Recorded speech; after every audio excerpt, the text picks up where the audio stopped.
L'actualité dans notre secteur, c'est également ces importants travaux qui vont être menés dans le 16e arrondissement de Paris à la suite du dramatique accident qui a coûté la vie à Sixtine, cette fillette, rappelez-vous, de 11 ans, écrasée en janvier dernier par un poids lourd près de son école. Un vœu dans son sens a été adopté et hier au Conseil de Paris. À l'angle de la rue La Fontaine et de la rue Georges Sand, Tiffaine Pocolandel. Les travaux seront réalisés d'ici la fin de l'année. Objectif, réduire le champ de l'angle mort au niveau du carrefour où la petite Sixtine a été fauchée par un poids lourd de 19 tonnes. La ville de Paris, en concertation avec l'association Sixtine, va mettre en place les aménagements nécessaires pour sécuriser la traversée piétonne du carrefour de la rue Georges Sand et de la rue Jean de La Fontaine. Une petite fille y avait trouvé la mort en janvier dernier. Premier aménagement, l'élargissement du trottoir afin de réduire la longueur du passage piéton. Les automobilistes seraient également forcés de ralentir. Le passage piéton en question sera également déplacé de 8 mètres après le carrefour. Le champ de vision et la capacité d'anticipation des conducteurs sera ainsi élargi. Une signalisation viendra s'ajouter à ces modifications afin d'annoncer le passage piéton. Enfin, la présence d'un agent de la ville de Paris sera maintenue jusqu'à la fin des travaux pour sécuriser les lieux aux horaires d'entrée et de sortie des classes. Mais David Béliard veut aller plus loin. Il va demander au gouvernement d'obliger les poids lourds à s'équiper de caméras anti-angle mort. Bonjour Philippe Jean-Louis, merci beaucoup d'être avec nous. Vous êtes le président fondateur de l'association Sixtine. Un budget pour un chantier qui sera réalisé d'ici à la fin de l'année. Est-ce que vous êtes rassuré de cette décision ?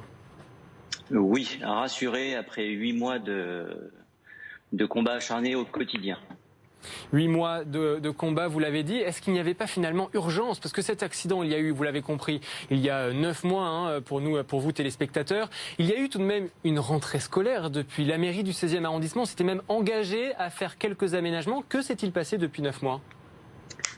Alors depuis 9 mois, en fait, ce qui s'est passé, il y a eu des travaux qui nous ont... On était ravis qu'il y ait des travaux au bout de 1 ou 2 mois. La concrétisation, malheureusement, la montagne avait accouché d'une souris. Et tous les parents, les mamans et les papas de l'association, surtout les mamans, qui sont beaucoup mobilisés pour sécuriser les carrefours, ont constaté qu'en fait le danger n'avait pas évolué. La situation était toujours aussi dangereuse. On a réclamé à ce moment-là un agent de la ville de Paris. Et la mairie nous a dit que c'était pas dans son pouvoir. Effectivement, c'était pas dans son pouvoir. Et écoutez, on a fait un marathon. Et le dernier relais, c'était Monsieur David Béliard, que l'on a réussi à rencontrer courant septembre, grâce à une bénévole de l'association. Et il avait pris des engagements moraux vis-à-vis de nous.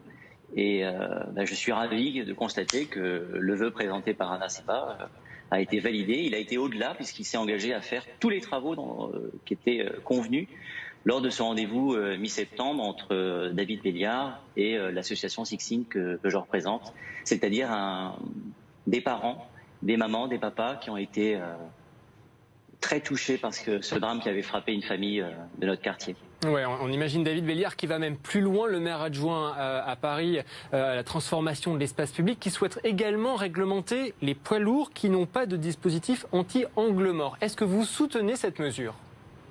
Bien sûr qu'on la soutient. Il suffit de connaître un petit peu le quartier, de se rendre compte qu'il y a un afflux de camions. Cet accident, le chauffeur, on ne peut pas lui en vouloir. Il est là au mauvais moment.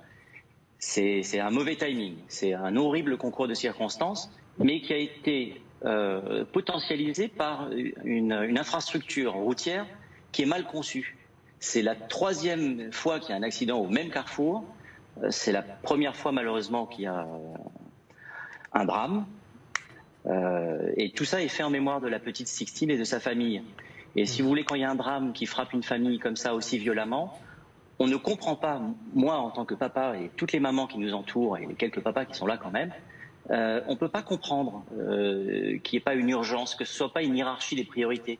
Donc si vous voulez, le discours que l'on peut peut-être comprendre mais que l'on ne peut pas entendre, de dire que l'on ne va rien faire parce qu'il n'y a pas assez de victimes, eh bien moi, Monsieur David Béliard, je le remercie officiellement. Je sais qu'il y a beaucoup de monde qui le remercie parce qu'il a tenu ses engagements. Et le fait de...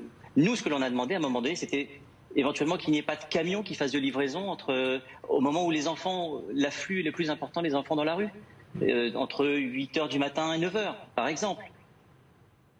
Le dispositif rendra va améliorer les choses, mais le côté humain, les camions ne sont pas automatiques. Donc idéalement, il y a plus simple et moins cher. On fait une loi, de 8h à 9h, on ne peut pas livrer dans Paris. Et le message est passé. Merci beaucoup Jean-Philippe d'avoir été avec nous ce matin en direct sur BFM Paris, président fondateur de l'association, Philippe Jean-Louis, fondateur de l'association Sixtine. Merci beaucoup d'avoir été avec nous.